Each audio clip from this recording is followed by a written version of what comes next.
Sources of energy.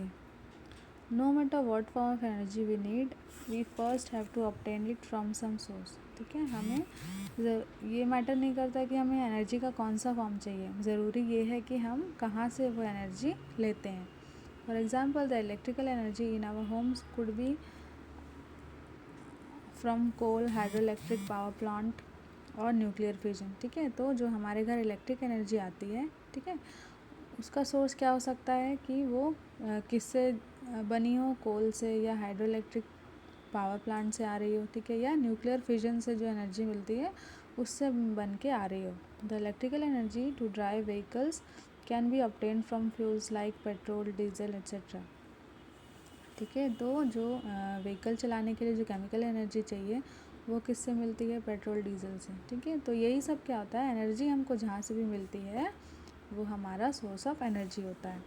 Today what our country need most are sources of energy which can fulfill increasing demand of electric energy. ठीक है, आज हमारे country में किस चीज़ की ज़रूरत है कि ऐसा सोर्स ऑफ एनर्जी हमें मिले, ठीक है, जिससे जो लगातार इलेक्ट्रिक एनर्जी की डिमांड बढ़ रही है उसको फुलफ़िल किया जा सके. ठीक है, इलेक्ट्रिकल एनर्जी की डिमांड क्यों बढ़ रही है, क्योंकि पॉपुलेशन बढ़ रही है.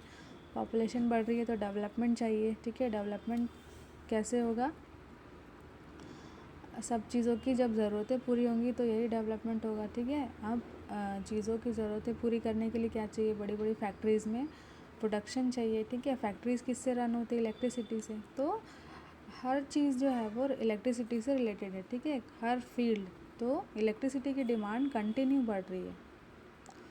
To produce electricity we need to convert energy from one form to another. ठीक है, तो इलेक्ट्रिसिटी के लिए क्या चाहिए कि अब हमने अभी पीछे टॉपिक में देखा था कि एनर्जी कंजर्वेशन लॉ. ठीक है, उसमें क्या होता है कि आप एनर्जी ना तो प्रोड्यूस कर सकते हो ना तो डिस्ट्रॉय कर सकते हो.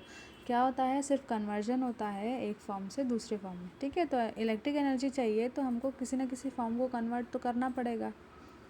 The method could be direct conversion और एन इनडायरेक्ट कन्वर्जन. ठीक है, तो दो मेथड से हम इलेक्ट्रिसिटी प्रोड्यूस कर सकते हैं, एक तो डायरेक्ट कन्वर्जन और दूसरा इनडायरेक्ट. अच्छा, डायरेक्ट कन्वर्जन से क्या मतलब है कि सीधा कोई भी एनर्जी डायरेक्टली इलेक्ट्रिक एनर्जी में कन्वर्ट हो जाएगी. ठीक है, और इनडायरेक्ट मतलब इंटरमीडिएट कन्वर्जन में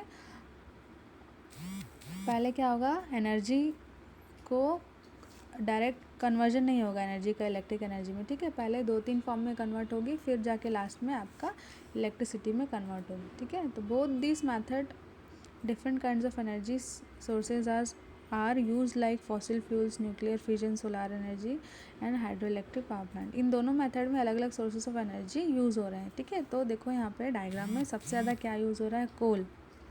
उसके बाद में आपका रिन्यूएबल सोर्सेस ऑफ एनर्जी, फिर आपका एक्वाटिक एनर्जी यूज़ हो रही है, फिर न्यूक्लियर पावर यूज़ हो रहा है और लास्ट में फिर नेचुरल गैस यूज़ हो रही है और सबसे कम क्या यूज़ होता है, न्यूक्लियर पावर. ठीक है, किस लिए, इलेक्ट्रिसिटी प्रोड्यूस करने के लिए. Now conventional sources of energy. ठीक है, अब एनर्जी के कन्वेंशनल सोर्सेज देखते हैं. First is fossil fuel, coal, petroleum, LPG, kerosene, diesel etcetera और फ्यूल्स. ठीक है, फ्यूल क्या होता है पता आपको, there are directly use in vehicles and gas stoves. ठीक है, अब ये व्हीकल्स या गैस स्टोव में डायरेक्टली यूज़ होते हैं, है ना, सीधे हम इसमें भर देते हैं और अपना काम ले सकते हैं.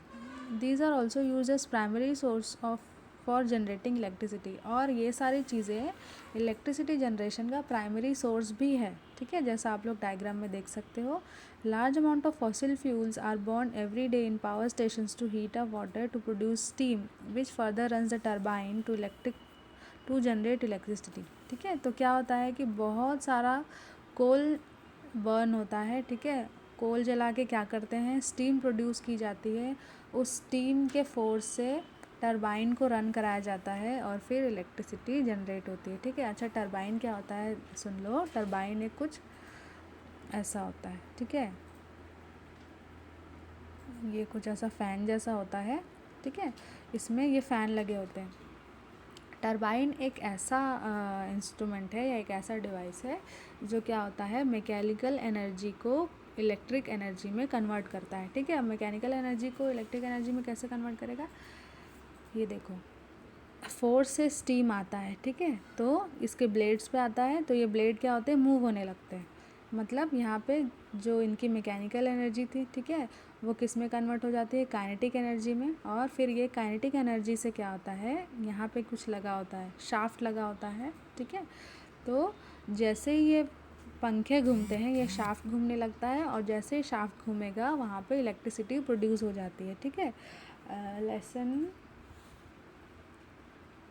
पढ़ोगे इसको, लेसन 12 में पढ़ोगे आप लोग, ठीक है, इसी क्लास में।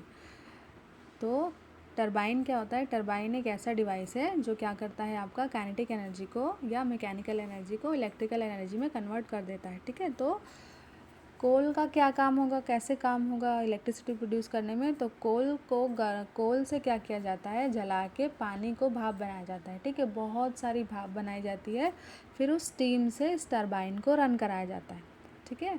तो हमारा मेन मोटो क्या रहता है, टरबाइन रन कराना, ठीक है। टरबाइन रन होता है तो इलेक्ट्रिसिटी प्रोड्यूस हो जाती है, और सिर्फ टरबाइन घुमाने के लिए ही ये सारा चीज़ किया जाता है, ठीक है। तो आप फ्लोइंग वाटर एनर्जी भी यूज़ कर सकते हो टरबाइन घुमाने के लिए। डैम में जो पानी स्टोर्ड होता है, ठीक है, फिर डैम का गेट खोलते हैं तो सीधा पानी किस में गिरता है, टरबाइन के ब्लेड में।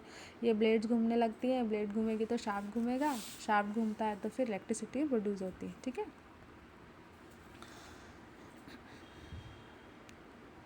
These appliances are called thermal appliances because these appliances generate energy by combustion of fuels which is then converted into electrical energy, ठीक है। तो इन्हें हम क्या कहते हैं, थर्मल अप्लायंसेस बोलते हैं, क्योंकि यहाँ पे सॉरी कोल जला के क्या जनरेट किया जा रहा है, हीट एनर्जी जनरेट किया जा रहा है, ठीक है, थर्मल एनर्जी जनरेट किया जा रहा है। उसके बाद में ये एनर्जी फिर किस में कन्वर्ट हो रही है, आपकी इलेक्ट्रिक एनर्जी में, ठीक है। These appliances converted chemical energy of fuel into thermal energy. अब ये अप्लायंसेस क्या करते हैं, आपका फ्यूल में जो केमिकल एनर्जी स्टोर्ड हो रही है, ठीक है, स्टोर रहती है, उसको किस में कन्वर्ट करते हैं, थर्मल एनर्जी में, which then gets converted into mechanical energy या काइनेटिक एनर्जी, ठीक है। उसके बाद ये जो थर्मल एनर्जी है वो किस में कन्वर्ट होती है, जब स्टीम क्या है आपका, थर्मल एनर्जी, ठीक है। थर्मल एनर्जी किस में जा रहा है, ब्लेड में जा रहा है, टरबाइन के ब्लेड में, तो ये ब्लेड घूमने लग रहा है, ठीक है। तो थर्मल एनर्जी किस में कन्वर्ट हुई, मैकेनिकल एनर्जी में। कौन सी मैकेनिकल एनर्जी, आपका काइनेटिक एनर्जी, ठीक है। उसके बाद ये काइनेटिक एनर्जी किस में कन्वर्ट हुई, इलेक्ट्रिक एनर्जी में, ठीक है। At every step some amount of energy is lost as it gets converted into a useless form, ठीक है। तो हर स्टेप में कुछ ना कुछ अमाउंट क्या हो जाता है, यूजलेस फॉर्म में कन्वर्ट हो जाता है, जिसको हम कहते हैं एनर्जी लॉस, ठीक है। Power plants that run on fossil fuels usually have an efficiency of 40%, which means that only 40% of the energy of fossil fuels gets converted into electrical energy, ठीक है। तो जितने भी पावर प्लांट्स चल रहे हैं उसकी एफिशिएंसी क्या है, 40%, ठीक है। एफिशिएंसी मतलब होता है कि जितना आप उसको दे रहे हो वो आपको कितना आउटपुट दे रहा है, ठीक है। आप उसको 100% दे रहे हो तो आउटपुट सिर्फ कितना मिल रहा है, 40%। सोचो 60% ऑफ एनर्जी ऐसे ही लॉस हो रही है डेली, ठीक है। अब सोचो बड़े बड़े पावर प्लांट में कितना कोल लगता है, कोल बर्न होता है, ठीक है।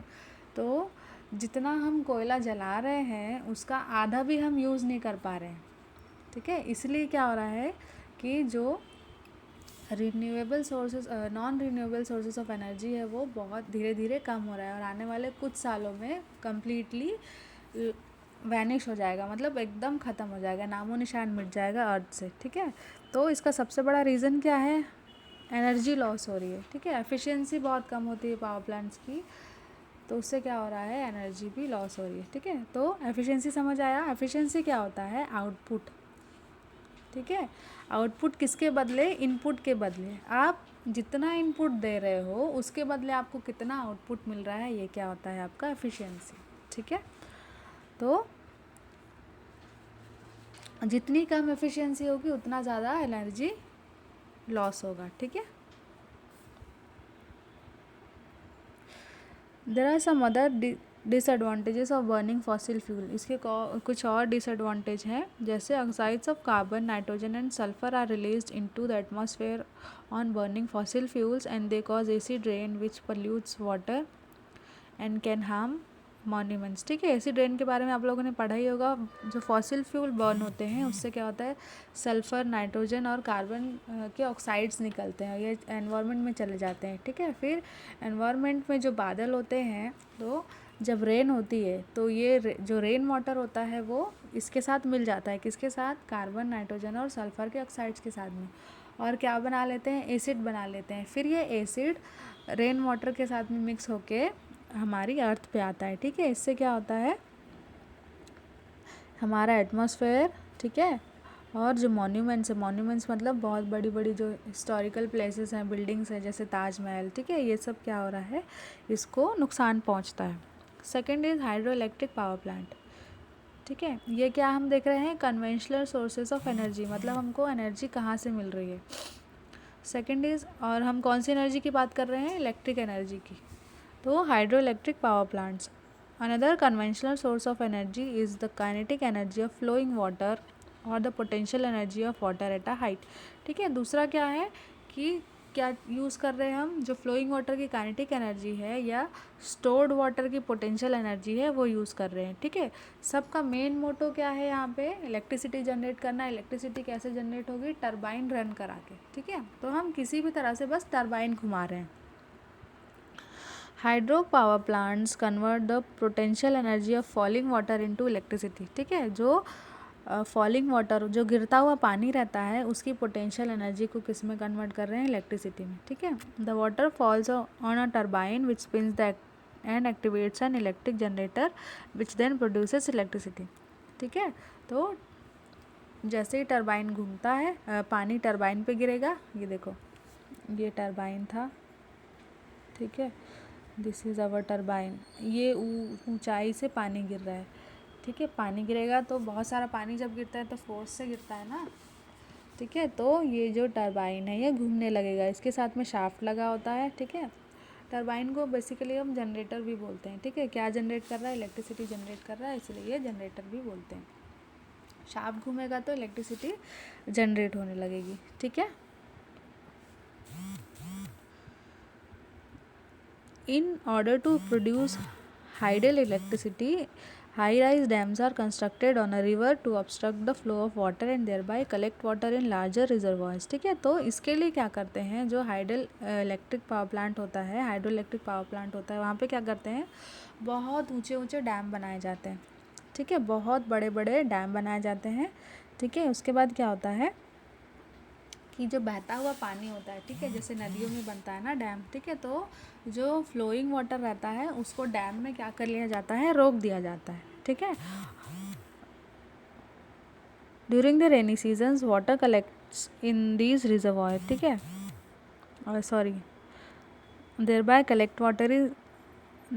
Collect water in larger reservoir. तो डैम में जो पानी रुका हुआ होता है ना, वहाँ पे बड़े बड़े रिजर्वायर्स बने होते हैं, ठीक है। तो रिजर्वायर में वो पानी इकट्ठा कर लिया जाता है। During the rainy seasons water collected in these reservoirs, ठीक है। उसके बाद जब बारिश होती है तो नदियों का पानी जब बढ़ जाता है, ठीक है, तो जो एक्सेस वाटर होता है उसको कहाँ पे कलेक्ट कर लिया जाता है, इन रिजर्वायर्स में। रिजर्वायर क्या होता है, बड़ी बड़ी टंकियाँ होती हैं, ठीक है, बहुत बड़ी। The stored water from the high level in the dam is carried through pipes, ठीक है। तो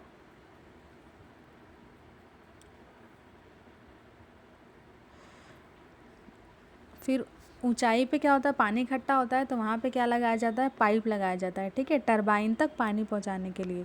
और पाइप के नीचे क्या लगा होता है, आपका टरबाइन लगा होता है, ठीक है। डैम जो बेस होता है डैम का, वहाँ पे क्या लगा होता है, टरबाइन लगा होता है।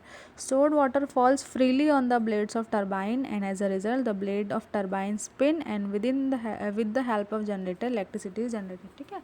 तो समझ आया, पाइप से क्या होता है, पानी गिरता है टरबाइन की ब्लेड पे, ब्लेड घूमने लगती है और इलेक्ट्रिसिटी प्रोड्यूस हो जाती है। तो यहाँ पे किस चीज़ का यूज़ हुआ, एनर्जी ऑफ फ्लोइंग वाटर, है ना, या potential energy of stored water.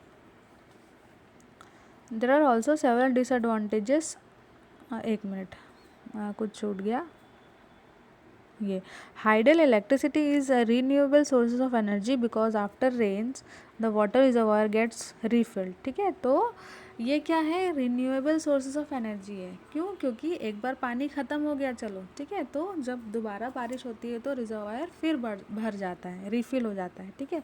अच्छा, रिन्यूएबल और non renewable sources of energy क्या होता है?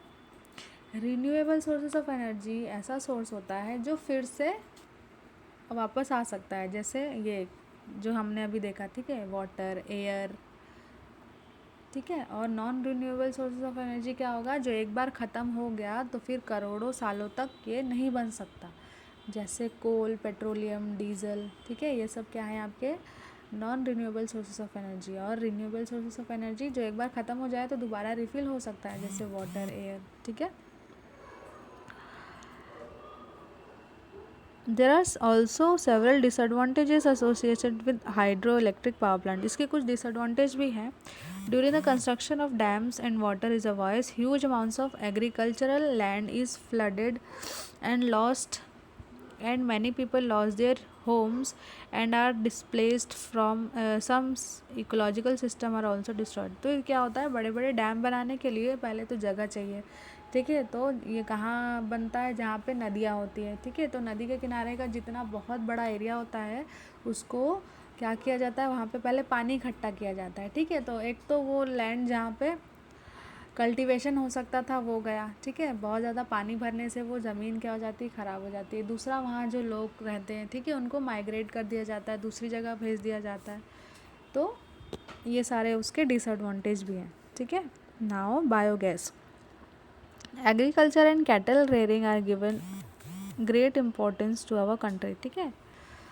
मतलब जो खेती किसानी बोलते हैं जिसको, ठीक है, उसका हमारी कंट्री में बहुत ज़्यादा इम्पोर्टेंस है। Cow dung is available in steady supply due to larger number of livestock and agricultural waste in our country, ठीक है। तो हमारे कंट्री में जो काउ डंग है, गोबर है, ठीक है, गोबर की सप्लाई हमेशा इनफ होगी, ठीक है। क्यों? क्योंकि हमारी कंट्री में इतने ज़्यादा एग्रीकल्चरल वेस्ट हैं और इतने ज़्यादा बोल सकते हो डोमेस्टिक एनिमल्स हैं, ठीक है। उससे क्या होता है कि काउ डंग निकलता है ना, गैया गोबर देती है ना, और हमारा कंट्री का लगभग 70% जो इकोनॉमिक है वो किस पे डिपेंडेंट करता है? एग्रीकल्चर पे। मतलब 70% हमारी कंट्री में कौन है? किसान है, ठीक है। तो फार्मर्स क्या पालते हैं? गैया पालते हैं ना, ठीक है। तो ये जो गोबर है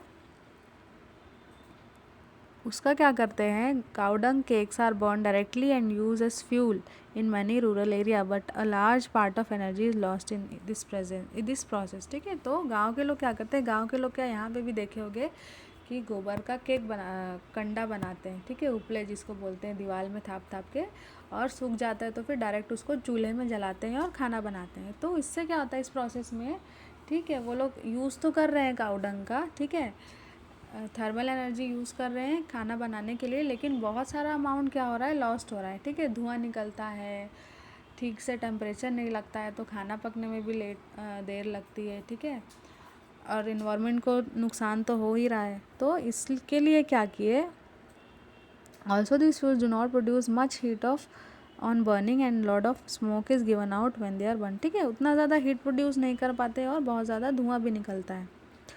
Therefore, technological inputs to improve the efficiency of these fuels are necessary. तो efficiency improve करने के लिए क्या किया गया? एक technical touch दिया गया, ठीक है। efficiency क्या होता है? जितना इनपुट दे रहे हैं हम उतना ही आउटपुट भी मिलना चाहिए, ठीक है। तो क्या किया गया? When wood is burnt in a limited supply of oxygen, water and volatile material present in it gets removed and charcoal is left behind as residue, ठीक है। तो उसी तरह जैसे लकड़ी जलाई जाती है तो क्या होता है कि पीछे क्या बच जाता था? काला काला उसका चारकोल, ठीक है। Charcoal burn without flames, it comparatively smokeless and has higher heat generation efficiency. तो लकड़ी जलाते थे तो बहुत ज़्यादा धुआं निकलता था, ठीक है। तो उसको क्या किया कि लकड़ी जलाने के बाद जो छोटे छोटे पीसेज बचते थे जिसको चारकोल बोलते थे, तो फिर चारकोल जलाया जाने लगा। तो चारकोल क्या होता था? उससे धुआं भी कम निकलता था और बहुत ज़्यादा हीट भी देता था ये, ठीक है। फिर क्या आया? Cow cow dung, various plants material like the residue after harvesting the crops, vegetable waste and sewage are decomposed in the absence of oxygen to give biogas, ठीक है। फिर गोबर और जो भी डोमेस्टिक वेस्ट थे, ठीक है, एग्रीकल्चरल वेस्ट थे, ठीक है, वेजिटेबल वेस्ट थे, इन सब से क्या बनाना शुरू किया गया, फिर बायोगैस, ठीक है। तो बायोगैस कैसे बनाते हैं, is a mixture of methane, carbon dioxide, hydrogen and hydrogen sulphide, ठीक है, ये अंडरलाइन कर लेंगे। बायोगैस क्या होता है, किसका किसका मिक्सचर होता है, ये वन लाइनर क्वेश्चन है। मीथेन, कार्बन डाइऑक्साइड, हाइड्रोजन और हाइड्रोजन सल्फाइड, ठीक है, इन 4 गैसेस का मिक्सचर है क्या, बायोगैस। अब बायोगैस कैसे बनाते हैं, biogas plant has a dome like mixing tank built with, अच्छा इसमें क्या होता है, एक चीज़ ध्यान रखो कि decompose in the absence of oxygen, ठीक है, यहाँ पे जो भी वेस्ट होता है उसको डिकम्पोज किया जाता है किसकी एब्सेंस में, ऑक्सीजन की एब्सेंस में, ठीक है। ये देखो, ये आपका बायोगैस प्लांट, ये कैसा होता है, देखो एक डोम जैसा स्ट्रक्चर होता है, ठीक है, ये डोम बना हुआ है, built with bricks and in which a slurry of cow dung and water is made, ठीक है, किसका बना होता है, ये देखो ईंट से बना होता है, ठीक है। यहाँ पे ये ज़मीन के अंदर बना होता है, ठीक है। यहाँ पे एक टैंक बना होता है, ठीक है, जिसमें स्लरी डालते हैं, जो कहाँ जाता है, ये डोम में चला जाता है, ठीक है। फिर वहाँ पे डिकम्पोजिशन होता है और बायोगैस बनती है। अब ये बनती कैसे है देखते हैं। सबसे पहले क्या करते हैं, स्लरी बनाते हैं, ठीक है। स्लरी क्या होता है, मिक्सचर होता है किसका किसका, काऊ डंग और वाटर का, ठीक है। स्लरी क्या होता है, काऊ डंग और वाटर का मिक्सचर होता है, ये आपने क्लास 8 में भी पढ़ा है, ठीक है। उसके बाद क्या होता है, स्लरी किस में डाला जाता है, डाइजेस्टर में, ये देखो ये है आपका डाइजेस्टर, ठीक है। डाइजेस्टर क्यों बोल रहे हैं, क्योंकि यहाँ पे डाइजेस्ट हो रहा है क्या, गोबर जो है वो डाइजेस्ट हो रहा है, ठीक है। तो स्लरी कहाँ डाला जाता है, डाइजेस्टर में। उसके बाद क्या होता है, which is a sealed chamber in which there is no oxygen. अब डाइजेस्टर एक ऐसा चैम्बर होता है जहाँ पे ऑक्सीजन नहीं होती, क्योंकि अभी हमने देखा कि यहाँ पे डिकम्पोज किया जाता है किसको, काउडंग को, किसके एब्सेंस में, ऑक्सीजन के एब्सेंस में, ठीक है। तो यहाँ पे ऑक्सीजन नहीं होती, कंप्लीटली सील्ड होता है चैम्बर, कोई भी हवा नहीं होती, ठीक है। Anaerobic micro organisms that do not require oxygen decompose और break down complex compound of cow dung slurry, ठीक है। तो यहाँ पे जो माइक्रो ऑर्गेनिज्म होते हैं, ठीक है, कैसे माइक्रो ऑर्गेनिज्म होते हैं, एनारोबिक। एनारोबिक मतलब जिनको डिकम्पोज करने के लिए ऑक्सीजन की ज़रूरत नहीं होती, ठीक है। तो ऑक्सीजन के एब्सेंस में ही ये क्या करते हैं, जो काऊ डंग स्लरी में कॉम्प्लेक्स कंपाउंड्स होते हैं कार्बन के, उसको डिकम्पोज करने लगते हैं, ठीक है। It takes a few days for the decomposition process to be complete and generate biogas. तो इस कंप्लीट प्रोसेस में थोड़ा सा टाइम लगता है, ठीक है। The biogas is stored in this tank above the digester from which they are drawn through pipes for use, ठीक है। तो यहाँ देखो ऊपर पाइप लगा हुआ है, तो जब ये डाइजेस्ट हो जाता है, कम्प्लीटली डिकम्पोज हो जाता है, तो गैस निकलती है, उस गैस को इस आउटपुट टैब के थ्रू कलेक्ट कर लिया जाता है, ठीक है। अब यहाँ पे क्या प्रोसेस होता है, देखो जो डिकम्पोजर्स होते हैं, माइक्रो ऑर्गेनिजम्स होते हैं, वो क्या करते हैं, इसको डिकम्पोज करते हैं, ठीक है। डिकम्पोज करते हैं, ये देखो बायोगैस है यहाँ पे, डिकम्पोज करते हैं तो इसमें से गैस निकलने लगती है, धीरे धीरे धीरे धीरे गैस निकलने लगती है, ठीक है। अब ये तो पूरा बंद है, ठीक है, बाहर निकलने की जगह नहीं है, तो ये गैस क्या होती है, यहाँ पे इकट्ठा होती जाती है, ठीक है। तो एक टाइम ऐसा होता है कि इतनी ज़्यादा गैस प्रोड्यूस हो जाती है कि वो गैस क्या करती है, इस पर प्रेशर बनाने लगती है, किस पे, स्लरी पे, ठीक है। तो गैस के प्रेशर के कारण देखो यहाँ से जो स्लरी है ये बाहर आ जाती है, ठीक है, यहाँ से स्लरी बाहर आ जाती है, और ये जो गैस इकट्ठा हुई है यहाँ पे, इसको पाइप के थ्रू कलेक्ट कर लिया जाता है, ठीक है।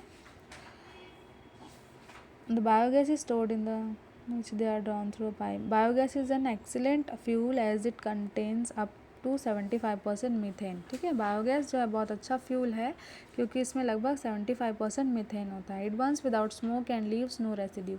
एक तो ये बिना स्मोक के जलता है और इसके पीछे कोई वेस्टेज भी नहीं बचता है, ठीक है। बायोगैस को लाइटनिंग के लिए भी यूज़ किया जाता है।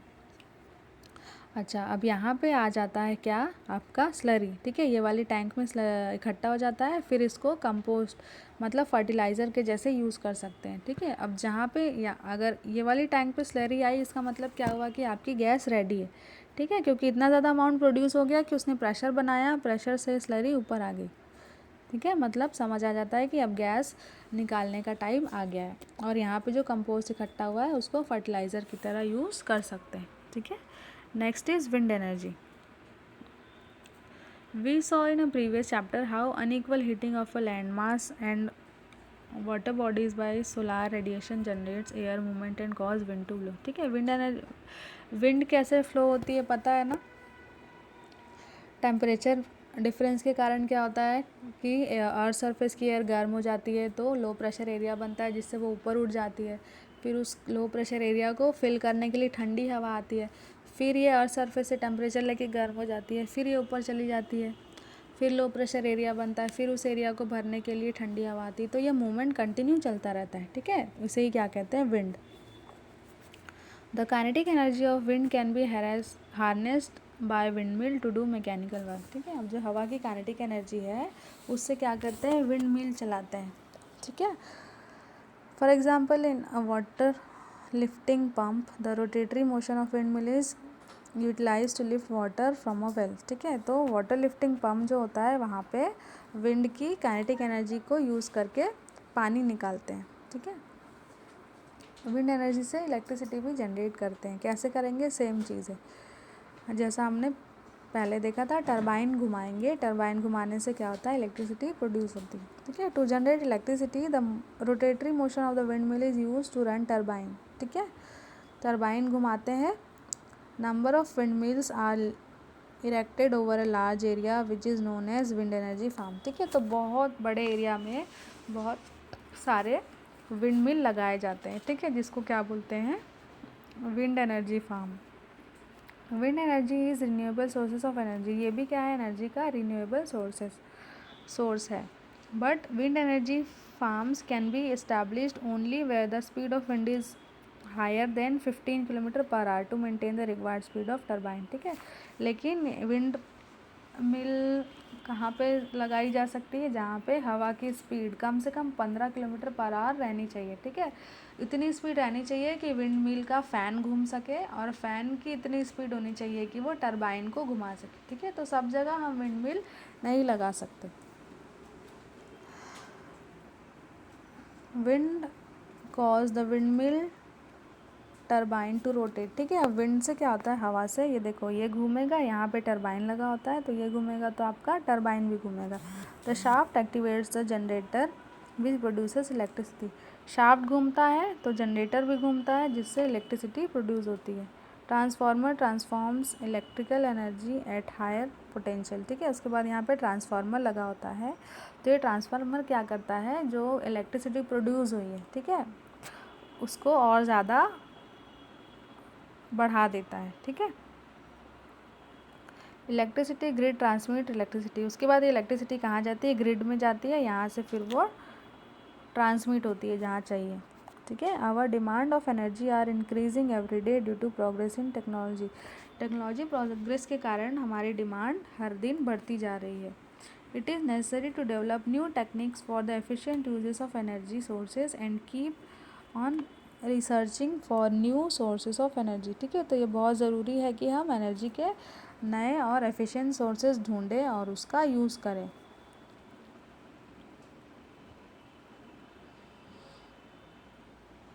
तो अल्टरनेट सोर्सेज ऑफ एनर्जी में क्या है आपका, सोलार एनर्जी, ठीक है। सोलार एनर्जी पता है, सन से जो एनर्जी मिलती है। तो सोलार कुकर के बारे में आप सभी को पता होगा, मैं ज़्यादा डीप में नहीं जा रही हूँ, ठीक है। देखो क्या होता है, एक ब्लैक बॉक्स होता है लकड़ी का जिसके अंदर ब्लैक पेंट होता है, ठीक है। उसके ऊपर एक ढक्कन लगा होता है, एक सेकेंड,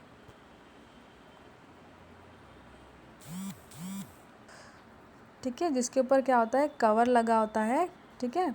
एक ग्लास का और प्लेन ग्लास का कवर होता है, और ऊपर एक मेटल का कवर लगा होता है जिसमें आपका रिफ्लेक्टिव मिरर लगा होता है, ठीक है। तो क्या करते हैं हम, सोलार एनर्जी से जो हीट आती है, ठीक है, वो क्या होती है, अच्छा, सोलार कुकर को ऐसे फेस करके रखा जाता है कि डायरेक्ट सनलाइट उस पे आए, ठीक है। तो जैसे ही सनलाइट इस मिरर पे आती है, क्योंकि ये रिफ्लेक्टिव मिरर होता है, तो ये सनलाइट को कहाँ रिफ्लेक्ट कर देता है, यहाँ कुकर के अंदर, ठीक है। ये कुकर का बॉक्स कैसा पेंट होता है, ब्लैक पेंट होता है। इसके अंदर जो पॉट रखे होते हैं वो भी ब्लैक पेंटेड होते हैं, ठीक है। तो क्या होता है कि सनलाइट यहाँ पे रिफ्लेक्ट होती है, रिफ्लेक्ट होके कहाँ जाती है, अंदर जाती है, ठीक है। अब यहाँ पे क्या लगा होता है, एक और ग्लास की कवरिंग होती है, यहाँ प्लेन ग्लास की कवरिंग होती है, मिरर नहीं होता, ठीक है। तो सनलाइट के साथ में क्या आता है, आपका हीट एनर्जी भी होती है ना। हीट एनर्जी किसके कारण होती है, उसके साथ में जो इंफ्रारेड आती है, इंफ्रारेड रे आती है, ठीक है, वो उसके कारण क्या होता है, सनलाइट में हीट एनर्जी होती है। तो जैसे ही इंफ्रारेड रे इस प्लेन ग्लास को क्रॉस करके अंदर जाती है बॉक्स में, सबसे पहले तो वो ब्लैक पेंट होने के कारण एब्जॉर्ब हो जाती है, ठीक है, ब्लैक सरफेस के कारण। और दूसरा कि वो बाहर नहीं निकल पाती। क्यों नहीं निकल पाती, क्योंकि वो जो कवर लगा होता है प्लेन ग्लास का, ठीक है। तो इससे क्या होता है कि हीट स्केप नहीं हो पाती, ठीक है। तो लगातार अंदर का टेम्परेचर बढ़ता जाता है और जो डब्बे में खाना आपने रखा है वो कुक हो जाता है, ठीक है। तो ये था आपका सोलार कुकर का फंक्शनिंग। ब्लैक पेंट क्यों होता है, क्योंकि ब्लैक कलर जो होता है वो हीट का बहुत अच्छा एब्जॉर्बर होता है, ठीक है। तो जितना ज़्यादा हीट एब्जॉर्ब करेगा खाना उतना जल्दी कुक होगा, ठीक है। ये प्लेन मिरर क्यों लगा होता है, हीट रिफ्लेक्ट करने के लिए। कहाँ रिफ्लेक्ट करने के लिए, बॉक्स के अंदर, ठीक है। प्लेन ग्लास क्यों लगा होता है, हीट स्केप होने से बचाने के लिए, ठीक है। तो ये था आपका solar cooker.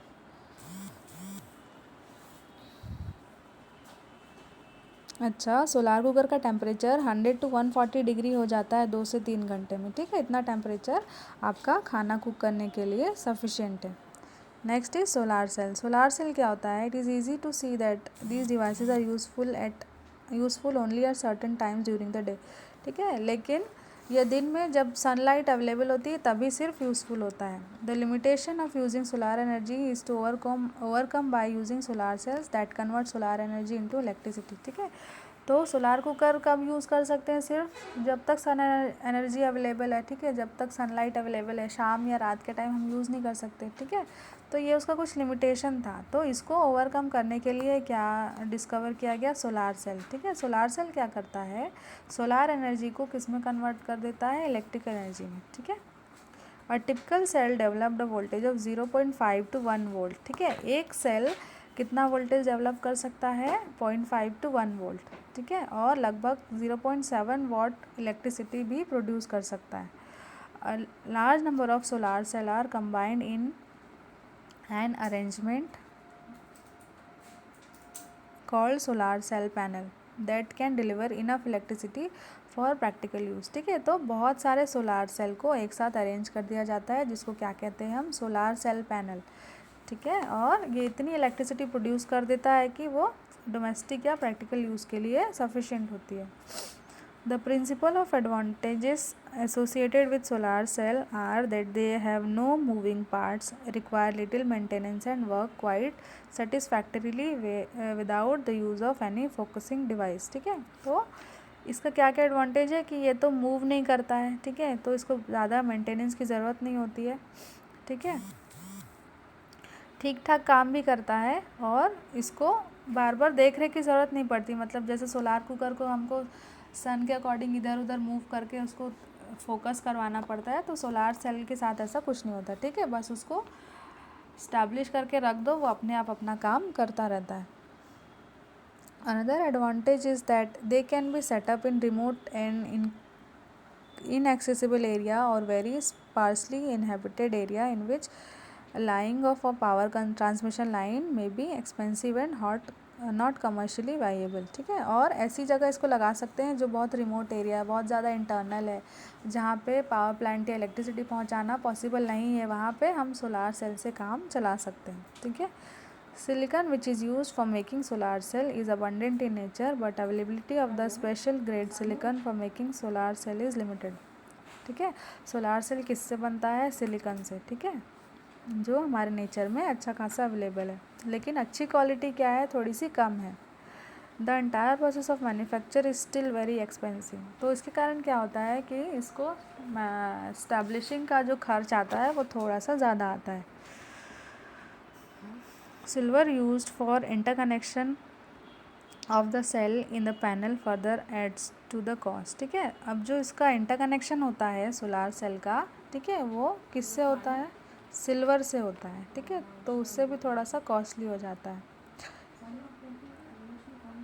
In spite of the high cost and low efficiency, solar cell are used for many scientific and technological appliances। ठीक है, तो भले ही इसका हाई कॉस्ट होगा और लो एफिशिएंसी भी है, लेकिन फिर भी ये यूज़ हो रहा है। ठीक है, artificial satellites and space probes like Mars orbiters are solar cell use solar cell as the main source of energy. ठीक है, तो जो आर्टिफिशियल सैटेलाइट है उसमें सोलार सेल यूज़ होता है, जो सोलार एनर्जी से ही अपना काम चलाते हैं, उसको अलग से एनर्जी फ्यूल देने की ज़रूरत नहीं है। ठीक है, रेडियो और वायरलेस ट्रांसमिशन सिस्टम और TV relay stations in remote location use solar cell in cell panel. ठीक है, तो जो रिमोट लोकेशंस में radio antenna wireless transmission system लगा होता है, ठीक है, वो सब सोलार पैनल से ही काम चलाते हैं, क्योंकि वहाँ पे इलेक्ट्रिसिटी पहुँचाना पॉसिबल नहीं हो पाता।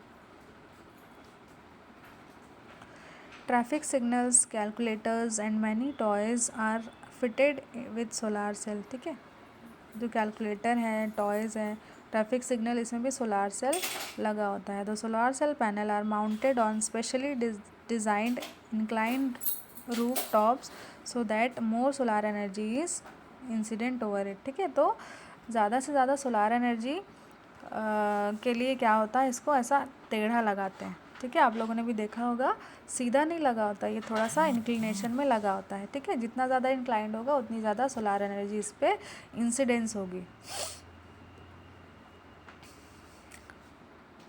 The domestic use of solar cells is however limited due to its high cost. Domestically इसका यूज़ नहीं हो रहा क्योंकि इसको लगाने में बहुत ज़्यादा खर्च आता है। ठीक है, क्यों? क्योंकि एक तो सिलिकॉन चाहिए और दूसरा सिल्वर चाहिए, तो दोनों की वजह से थोड़ा सा कॉस्टिंग इसका ज़्यादा हो जाता है। ठीक है, नाउ एनर्जी फ्रॉम सी से हमें कौन कौन सी एनर्जी मिलती है देखते हैं। टाइडल एनर्जी मिलती है, वेव एनर्जी मिलती है और ओशियन थर्मल एनर्जी भी मिलती है।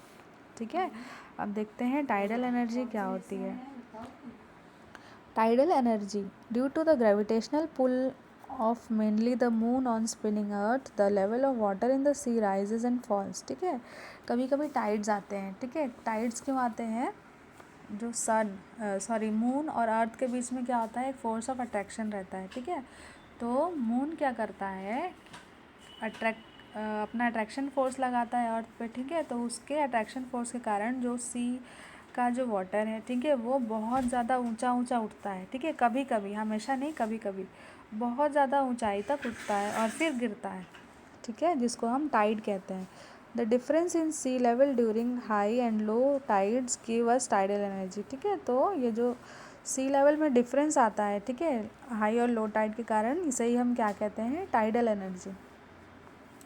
Tidal energy is harnessed by constructing a dam across a narrow opening to the C.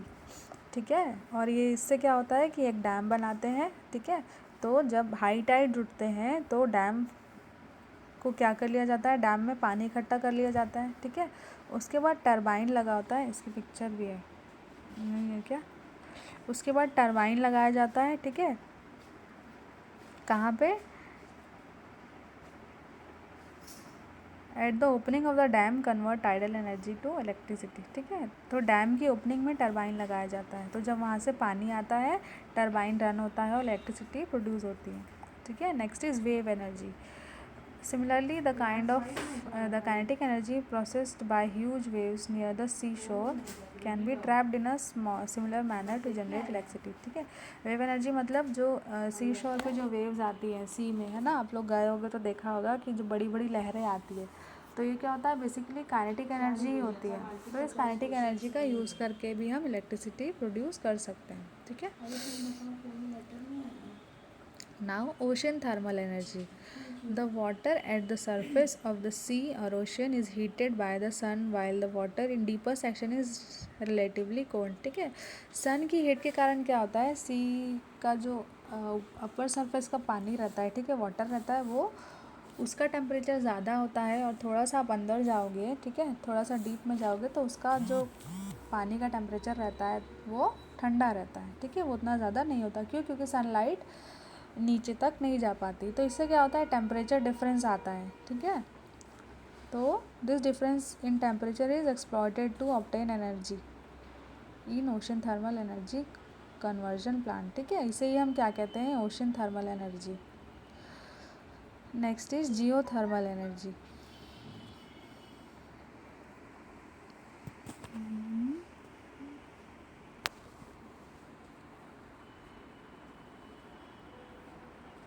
Due to geological changes, molten rocks formed in the deeper, hot region of Earth crust are pushed upward and trapped in certain regions called hotspot, ठीक है। क्या होता है, geological changes के कारण जो मॉल्टन rocks होते हैं, ठीक है, कहाँ पे, अर्थ क्रस्ट में क्या बनते हैं, मॉल्टन रॉक बनते हैं, ठीक है, ये किसी रीजन से ऊपर आ जाते हैं, ठीक है। ऊपर आने से क्या होता है कि वो पर्टिकुलर एरिया गर्म रहता है हमेशा, इसको क्या बोलते हैं हम, हॉट स्पॉट, ठीक है। When underground water comes in contact with the hot spot steam is generated, तो जब अंडरग्राउंड वाटर जो होता है वो इन हॉट स्पॉट के कांटेक्ट में आता है तो स्टीम जनरेट होने लगती है, ठीक है। आप लोगों ने टीवी या न्यूज़पेपर में देखा पढ़ा भी होगा कि कोई कोई पानी एकदम गर्म रहता है हमेशा, ठीक है, अपने आप, तो इसका रीज़न क्या है, हॉट स्पॉट होना, ठीक है। तो स्टीम जनरेट होती है। Sometimes hot water from the region finds outlet at the surface, such outlets are known as hot spring, ठीक है। कभी कभी ये पानी बाहर आ जाते हैं तो इसे हम क्या कहते हैं, hot spring. Sometimes the steam gets trapped in rock and its pressure increases, ठीक है। कभी कभी क्या होता है कि ये जो स्टीम होती है, कहाँ से जो स्टीम आ रही है आपकी, हॉट स्पॉट से, ठीक है, वो दो रॉक्स के बीच में ट्रैप हो जाती है, फंस जाती है, ठीक है, एंड इट्स प्रेशर इंक्रीजेस, तो उससे उसका प्रेशर क्या होता है, बढ़ने लगता है। जैसे ये दो रॉक, एक मिनट, ये दो रॉक है, ठीक है, ये दो रॉक, इसके बीच में कहीं पे हॉट स्पॉट है, ठीक है, यहाँ पे स्टीम जनरेट हो रही है। अब उसको स्टीम को निकलने के लिए जगह नहीं मिल पा रही है, तो ये क्या हो रहा है कि वो कंटिन्यू बढ़ रही है, उसका प्रोडक्शन बढ़ रहा है, ठीक है। फिर क्या होता है कि अचानक से वो एकदम प्रेशर के साथ में निकलती है, ठीक है। तो this steam is routed through a pipe to a turbine and turbine spins the, तो ये यहाँ पे जो आपका स्टीम इकट्ठा हुई है, ठीक है, तो उसको क्या करते हैं, एक पाइप के थ्रू टरबाइन के पास लाते हैं, टरबाइन रोटेट करवाते हैं और इससे क्या होता है, आपका इलेक्ट्रिसिटी जनरेट होती है, ठीक है।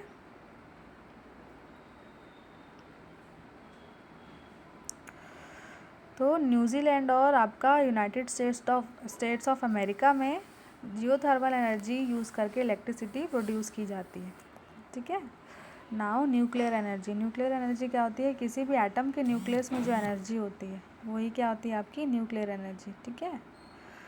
अब ये कैसे हम इसको ऑब्टेन कर सकते हैं, दो टाइप से ऑब्टेन कर सकते हैं। फर्स्ट इज़ न्यूक्लियर फिजन, दूसरा न्यूक्लियर फ्यूजन, ठीक है। तो न्यूक्लियर फिजन में क्या होगा, एक बड़ा एटम दो छोटे छोटे एटम्स में ब्रेक होता है, ठीक है। फिजन मतलब एक बड़ा एटम दो छोटे छोटे एटम्स में ब्रेक होगा। Nuclear fission is a reaction the nucleus of heavy atoms such as uranium, plutonium or thorium when bombarded with low energy neutron can be split apart into a lighter nuclei, ठीक है। क्या होता है nuclear fission में, सब क्या क्या use किया जा सकता है, यूरेनियम, प्लूटोनियम और थोरियम, ठीक है।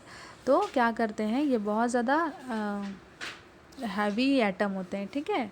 तो इसमें जब हम स्लो एनर्जी के न्यूट्रॉन की बमबारी करते हैं या धीरे धीरे बहुत सारे इलेक्ट्रॉन उसके ऊपर फेंकते हैं, न्यूट्रॉन, तो ये क्या होता है कि एक हैवी एटम दो छोटे छोटे लाइटर एटम में या लाइटर न्यूक्लियाई में ब्रेक हो जाता है, ठीक है। If the mass of original nucleus is just a little more than the sum of masses of the individual products after bombardment a huge quantity of electricity is release, ठीक है। तो क्या होता है, दो छोटे छोटे न्यूक्लियाई में ब्रेक हो जाता है और बहुत सारी एनर्जी रिलीज होती है, मतलब बहुत सारी, ठीक है।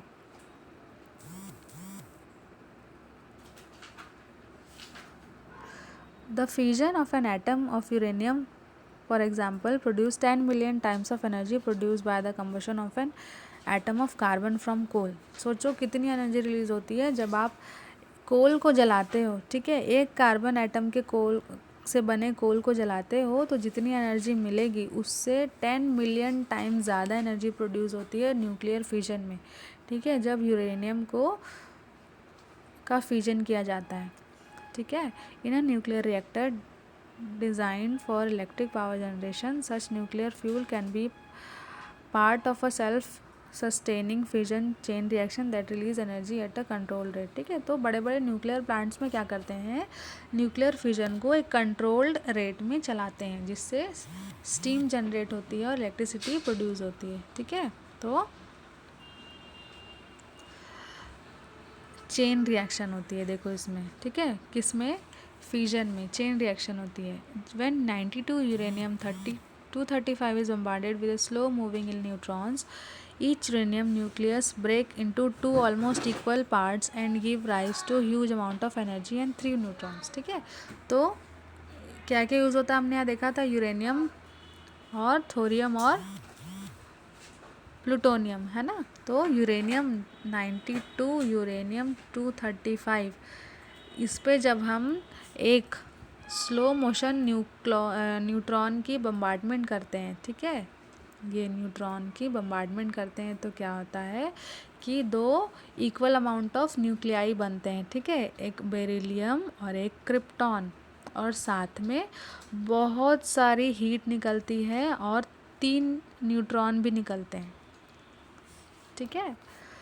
फिर क्या होता है, ये तो एक एटम जब ब्रेक हुआ, एक एलिमेंट में कितने सारे एटम होते हैं, ठीक है। फिर ये जो 3 न्यूट्रॉन निकलते हैं ना, वो बाकी के यूरेनियम मॉलिक्यूल के साथ में, एटम के साथ में रिएक्शन करने चले जाते हैं, ये यूरेनियम ये यूरेनियम ये यूरेनियम, ठीक है। अब यहाँ पे भी same amount of energy heat निकलती है, बेरिलियम और क्रिप्टॉन बनता है और 3 न्यूट्रॉन बनते हैं। हर यूरेनियम जब भी ब्रेक होगा 3 न्यूट्रॉन बनेंगे। फिर ये 3 आगे के 3 यूरेनियम के साथ में रिएक्शन करने चले जाते हैं, ठीक है। फिर वहाँ से हर एक से 3 न्यूट्रॉन बनते हैं, फिर वो अगले यूरेनियम के साथ जाते हैं, फिर 3 बनते हैं। तो ये चेन कंटिन्यू चलती रहती है, ठीक है, और तब तक चलती है जब तक पूरा का पूरा आपका यूरेनियम एटम उसका फिजन ना हो जाए, टूट ना जाए, ब्रेक ना हो जाए, ठीक है। तो यही क्या होता है, आपका चेन रिएक्शन कंटिन्यू चलती है। 1 न्यूट्रॉन से 3 बने, 3 से 9, 9 से 27, 27 से 81 और फिर बस आप मल्टीप्लाई करते जाइए, ठीक है। कब तक होगा, जब तक पूरा का पूरा यूरेनियम एटम उसका फ्यूजन नहीं हो जाएगा, ख़त्म नहीं हो जाएगा, ठीक है।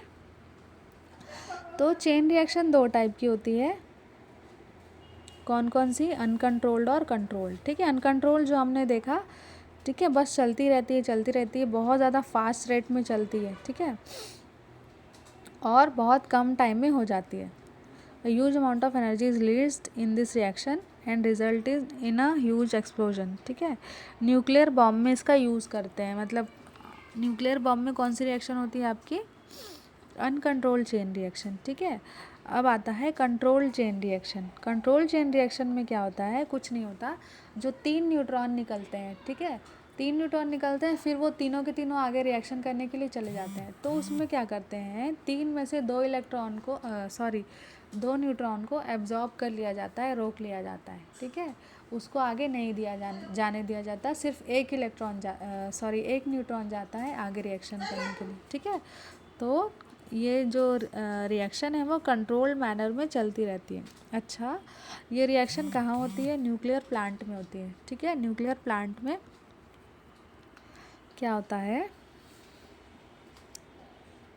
ये ऐसा बहुत बड़ा सा रिएक्टर होता है, कंक्रीट की वॉल होती है इसमें, ठीक है, बहुत मोटी सी वॉल होती है, इसमें ये लगा होता है, ये कैडमियम रॉड होती है, ठीक है, कैडमियम नाम का एक एलिमेंट है, उसकी रॉड होती है। तो यहाँ पे जब यूरेनियम डाला जाता है, यूरेनियम डाल के न्यूट्रॉन की बम्बार्डमेंट की जाती है तो 3 न्यूट्रॉन निकलते हैं, ठीक है। तो 3 में से 2 न्यूट्रॉन ये कैडमियम रॉड एब्जॉर्ब कर लेती है और सिर्फ एक ही न्यूट्रॉन आगे जाता है रिएक्शन करने के लिए, ठीक है। तो इस तरह से कंट्रोल्ड रिएक्शन होती है। फिर जो हीट निकलती है यहाँ पे क्या होता है, ये हीट जो निकलती है, ठीक है, यहाँ पे आपका पानी रहता है, ठीक है। तो हीट के कारण पानी क्या बन जाता है, स्टीम बन जाता है, ठीक है। फिर स्टीम को यूज़ कर लिया जाता है इलेक्ट्रिसिटी प्रोड्यूस करने में। कैसे, टरबाइन रन कराएंगे तो इलेक्ट्रिसिटी प्रोड्यूस हो जाती है, ठीक है। तो ये था आपका कंट्रोल चेन रिएक्शन। तो जो पावर प्लांट में, न्यूक्लियर पावर प्लांट में जो इलेक्ट्रिसिटी जनरेशन होता है वो इसी तरह से होता है, ठीक है, कंट्रोल चेन रिएक्शन से। अब आता है आपका न्यूक्लियर फ्यूजन का जस्ट अपोजिट होता है, ठीक है। दो छोटे छोटे न्यूक्लियाई, दो लाइटर न्यूक्लियाई मिल के एक बहुत हैवी न्यूक्लियाई बनाते हैं, ठीक है। ये देखो, दो छोटे छोटे न्यूक्लियाई मिल के एक हैवी न्यूक्लियाई बना रहे हैं, साथ में बहुत ज़्यादा अमाउंट ऑफ हीट निकलती है, इतनी ज़्यादा, मतलब फ्यूजन से बहुत ज़्यादा अमाउंट ऑफ हीट निकलती है, ठीक है। तो यही आपका होता है न्यूक्लियर फ्यूजन। जो हमारा सन है, ठीक है, सन में जो मेन सोर्स ऑफ एनर्जी है यही क्या है आपका, यही है न्यूक्लियर फ्यूजन, ठीक है। वहाँ पे दो हाइड्रोजन एटम फ्यूज़ होके एक हीलियम एटम बना रहे हैं और एनर्जी निकल रही है। कितनी एनर्जी मिलती है हमको सन से मालूम है ना, ठीक है। कितना दूर है सन, फिर भी हमको इतनी हीट मिल रही है, मतलब वहाँ पे सोचो कितना ज़्यादा एनर्जी रिलीज़ होता होगा, ठीक है। According to the Einstein equation, as the mass of the product is little less than the sum of mass of the original individual nuclei, ठीक है। क्या होता है, जो प्रोडक्ट का मास होता है वो थोड़ा सा कम होता है इंडिविजुअल, एक मिनट मैडम। अब है आपका न्यूक्लियर एनर्जी के advantage. A small amount of uranium 235 can produce huge quantity of heat, ठीक है। छोटा सा अमाउंट बहुत ज़्यादा हीट प्रोड्यूस करता है। The reaction does not require oxygen, इसमें ऑक्सीजन की ज़रूरत नहीं होती है, ठीक है। इससे कुछ हार्मफुल इफेक्ट्स भी हैं, जैसे रेडियो एक्टिव सब्सटेंसेस बहुत ज़्यादा रिलीज़ होते हैं, जिससे क्या होता है, हार्म हो सकता है एनवायरनमेंट को भी और ह्यूमन को भी। नेक्स्ट इज़ क्रेडा, ठीक है। क्रेडा क्या है, stands for Chhattisgarh state renewable energy development agency, ठीक है। इसका फुल फॉर्म है, छत्तीसगढ़ का एक एजेंसी, वो है, डिपार्टमेंट है, ठीक है। एनर्जी डिपार्टमेंट के थ्रू ये बनाया गया है।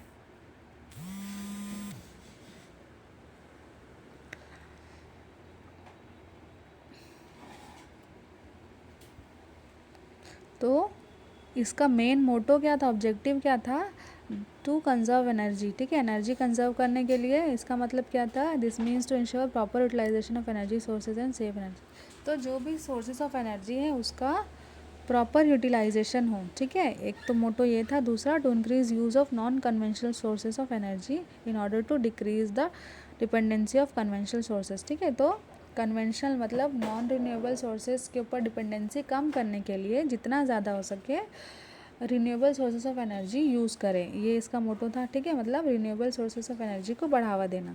थर्ड क्या था, since the energy obtained from non conventional sources of energy is environmental friendly, therefore CREDA works to motivate people towards using these energy sources such as solar energy, wind energy and biomass energy। CREDA का main motto क्या है, लोगों को जागरूक करना, ठीक है, ताकि वो non renewable sources of energy use करें, जिससे क्या होता है, इन्वायरमेंटल फ्रेंडली होता है, ना स्मोक होता है, ना कार्बन डाइऑक्साइड निकलती है, ठीक है। In daily life we should take care of following points to ensure proper utilization of energy, ठीक है। एनर्जी का प्रॉपर यूटिलाइज करने के लिए क्या क्या पॉइंट्स हमको ध्यान में रखना चाहिए। People should be encouraged to use non conventional sources of energy, ठीक है। रिन्यूएबल सोर्सेज ऑफ एनर्जी ज़्यादा से ज़्यादा यूज़ करना चाहिए। खाना हमेशा प्रेशर कुकर में पकाना चाहिए, ठीक है। इलेक्ट्रिकल अप्लायंसेस की ज़रूरत ना हो तो उसको बंद कर देना चाहिए, ठीक है। सोलार एनर्जी यूज़ करना चाहिए, बायोगैस यूज़ करना चाहिए, ठीक है। और गाँव में तो बायोगैस यूज़ करना चाहिए क्योंकि वहाँ पे sufficient amount of cow dung available होता है, ठीक है। तो थोड़ा सा टेक्निकल हो के वो लोग बायोगैस प्रोड्यूस कर सकते हैं, ठीक है। और पेट्रोल सेव करने के लिए क्या करना चाहिए, डीजल पेट्रोल बचाने के लिए साइकिल से हमको चलना चाहिए, ठीक है। या छोटी छोटी डिस्टेंस होगी तो हम उसको वॉक करके भी कर सकते हैं, ठीक है। बहुत सारे ऐसे वेज हैं जिससे आप एनर्जी सेव कर सकते हैं। So this was your chapter 18।